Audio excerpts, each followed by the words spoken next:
Good morning. Today we're going to talk about menopause weight loss and why it's really important to personalize your diet and activities specific to your needs. Because as we all know, some of our friends are going through menopause without a problem and they're just skating through and enjoying life. And then there's the rest of us who we're having some interesting things show up in our lives. And so I'm Dr. Lori Marbus. I am a board certified family and lifestyle medicine physician, and I have helped thousands of patients over the decades I've been a physician help manage and improve their health through all sorts of things. And I've seen patients across the country because I'm also licensed in all 50 states and DC. So I feel like I have a really unique opportunity to share with you what I've learned, and I'm again going through it myself, and really excited to share the educational piece with you today about how you can look at what you need to do and then actually implement it, and why you should be looking at a few different things when you're thinking about some dietary measures that might help you with the weight loss that so many people struggle with during this crazy menopause time roller coaster. So first of all, let me explain, just for those of you who maybe aren't unfamiliar with what's occurring with menopause. It's going to occur with every woman if they live long enough, right? So as you get older, you will go through menopause, right? It's the end of your reproductive years, and there's a ton of hormonal shifts that can change not only what's going on in your body, but it can affect different disease states such as diabetes, cholesterol. All these things can be changed. You will feel like you're walking in someone else's body, or someone else has invaded your body. And it can be really frustrating because you're just not sure where to go, right? There's so much information. Some people say, oh, just ignore it. It's just the way it is. Others say, oh, you can't do this or you should do that. And nothing seems to be working. So many voices. Well, I'm here to help you figure out what's best for you. Take in the information that you need and then massage that to something that will actually work for you. And that's the really important piece, is this personalized message that you absolutely can do yourself. So first of all, let's just talk about some of the more significant things that are occurring with menopause that are making it difficult to lose weight, and why you're getting that weight gain to begin with, especially in that middle range, right? So when we have the hormonal shifts, we have insulin resistance occurring. So estrogen is really good at helping fat decide where it should be located. Lack of estrogen, the body's like, well, I think we'll store more in that mid-abdominal section because of the insulin resistance piece that's occurring and the hormonal shifts that happen in your fat storage area. There's a whole process. I have tons of videos on insulin resistance, but just know that that is a piece of it. One, you also have increased inflammation, which feeds into insulin resistance, which then feeds back into inflammation. So you have hormonal shifts, insulin resistance, you have changes occurring, and they just feed upon each other, right? And you're more fatigued, more stressed. All of that also feeds into it. So much occurring here that you just feel out of control and you don't know where to start. Well, let's start with the one thing we know we can control for the most part, is what we're eating. So one of the things that I like to emphasize always is fiber. We are so fiber deficient in this country, probably the majority of the world, especially if you have adopted a Western type diet. And so fiber comes from plants, right? So I'm a big fan of a whole food plant-based diet, if you're unfamiliar with that. So it's fruits, veggies, beans, and whole grains. There's going to be a few that I would highly encourage you to consider, and that's more low glycemic plant foods, right? So these are going to be foods that will decrease the glucose spike in your blood. It just makes you feel better, less of an insulin response. It'll also help you become more and more insulin sensitive over time. Plus, you're feeding this good microbiome, which decreases inflammation. So some of the things that I really enjoy are legumes and lentils and chickpeas, whole grains like steel-cut oats, cruciferous vegetables, regular non-starchy vegetables. Again, some of the more starchy vegetables are a little bit more like higher glycemic index, like potatoes or rice. So I tend to steer clear of those. I just feel better when I'm eating a lower glycemic index food, plant-based foods. Again, the less processed or the less ultra processed foods you're consuming, also the better. So you want to avoid the things like the bagels and the pies and the sweets, sugary drinks, things like that, because those are pro-inflammatory, which gets me to the next thing, is anti-inflammatory foods, right? So these are going to be your dark, rich berries like blueberries and strawberries, dark green leafy vegetables. These are also really good for, again, lowering cholesterol, lowering your blood pressure. You just feel so good when you're eating all these lovely bright colored foods. And you'll see less joint pain, less discomfort. Again, the last thing I would say is higher protein foods for satiety, right? It helps with those cravings. Sometimes you just feel like you just have to have that sweet. You need the bread, you need whatever that is.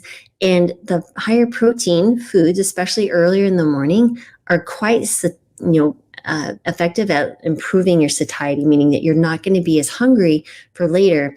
And the one thing that I do every morning is I have a smoothie. It has lots of dark green leafy veggies. I put cruciferous vegetables in there like cabbage. And I know it sounds crazy, but it tastes good. And broccoli and cauliflower, right? So that's about a half to 3/4. I will utilize Garden of Life. I don't get anything by telling you this, a raw meal replacement powder. And basically it's got all sorts of good lovelies. It's got probiotics and prebiotics and additional protein. Throw that in there. But the one food I make sure I always put in there as well, I know it sounds crazy, but hear me out, is black soybeans. So I put probably, I get a can of those Eden soybeans and I put half a can in my blender, my Vitamix.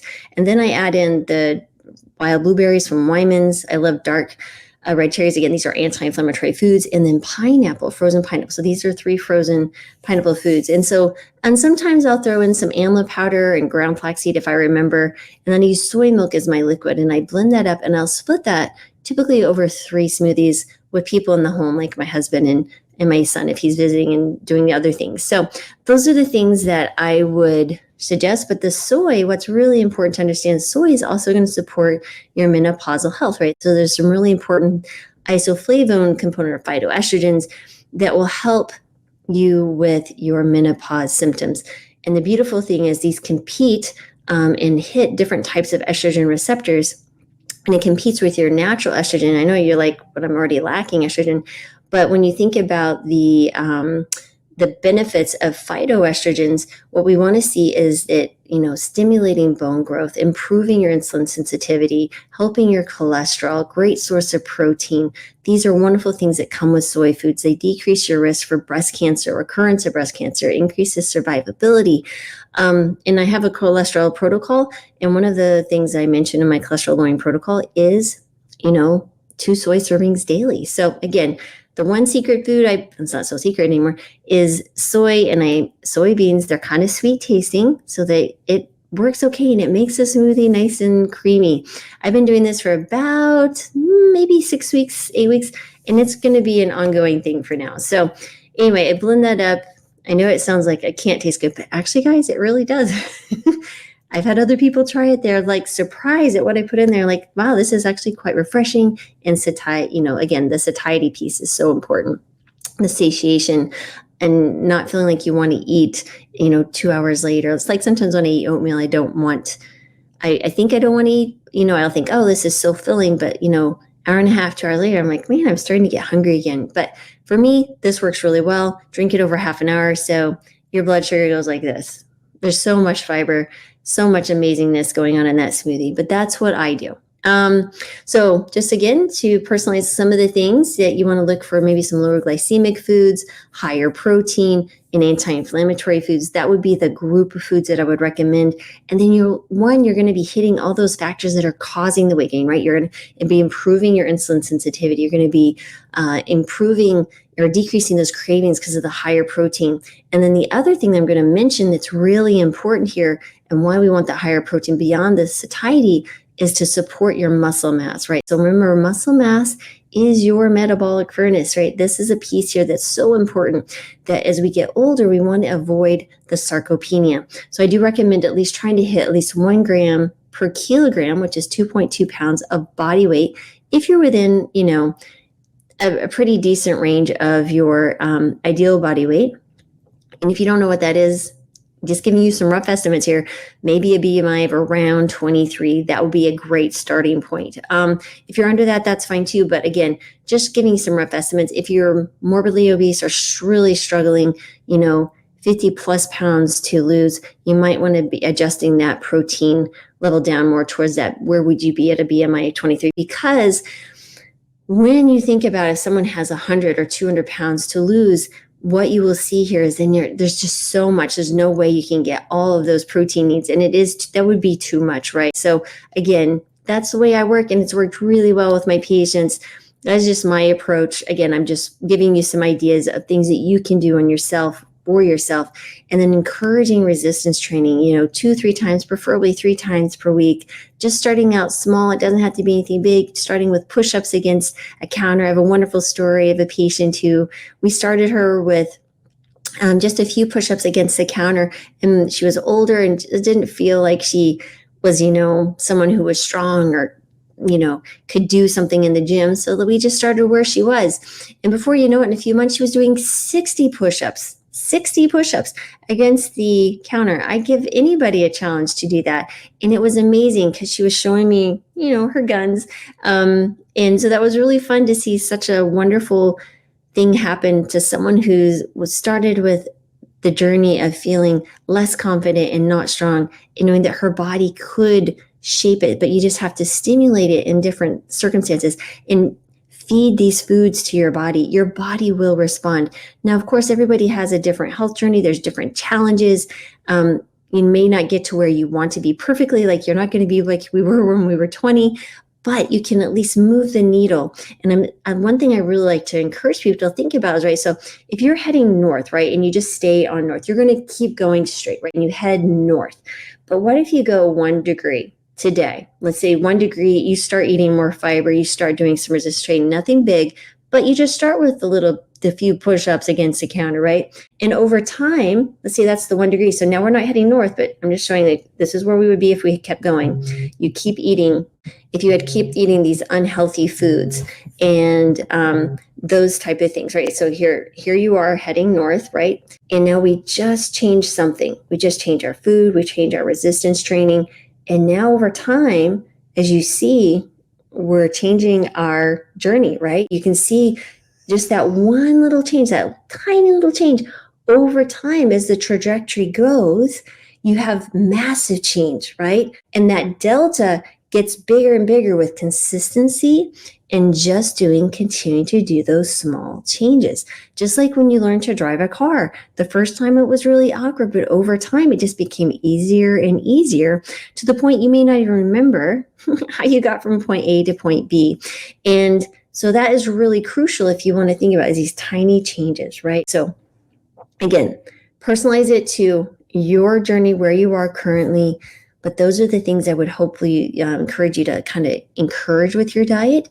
Again, if you have, let's say, kidney issues and you're in a point that you have to monitor, you might need to be careful about a plant-based diet. It can definitely decrease inflammation and improve kidney function to a degree, but the higher potassium, so speak to your nephrologist if you're wanting to consume more fruits or vegetables, or if you're also on warfarin, that might be something that you might want to speak to someone just because you want to maintain that in INR. Again, vitamin K, is a lot of vitamin K going on in the plant-based diet. You can absolutely do it, but you just might need to adjust your medication just a little bit. So just highlighting those things again. I felt amazing since doing a few different things, adding more soy to my smoothie and some other things. I'll do a deeper dive into my own personal journey at a later date, but I really want to highlight these things. So lower glycemic foods, higher protein based on what you're needing, satiety, anti-inflammatory foods. Again, we're addressing those things that cause the weight gain, and then resistance training. And then you create your meal plan that works well for you. Then you monitor and adjust and see what's going on, and just give yourself, monitor your weight maybe once a week, just so that you can use it as data so you know where you're going. Maybe a CGM would be helpful to see what your blood sugar is doing, checking different labs to see what your cholesterol panel is doing. And so when you address those very specific needs, that's where if you're struggling to understand how to do this, that's where you can learn more in my free masterclass, the 5 steps to mastering your metabolism and losing weight. I also speak to the 4 biggest issues that people or mistakes people run into on their weight loss journey. But I speak to how you can learn to know what labs you should be getting. What do they mean? Understanding, how do you address your specific needs? What education do you need? How do you personalize it? How do you put it into action and build it into a habit? I discuss how to approach that again in the free masterclass. The link is below. Please subscribe also to the channel or wherever you're listening, and share this with someone if you think if this isn't for you, that's okay too. And thank you for your time, but maybe share it with someone that might find this helpful. Again, so appreciate your time and sending you joy, love, and peace, and above all, healing, because boy, we need more of that in this world. And so I hope you found this helpful. And again, don't forget to please sign up for the free masterclass. I hope to see you there. And I'll be back with some more, who knows, fun stories around menopause and weight loss and plant-based diet and all these lovely things that just make life better. So thanks everyone for listening. Appreciate you as always.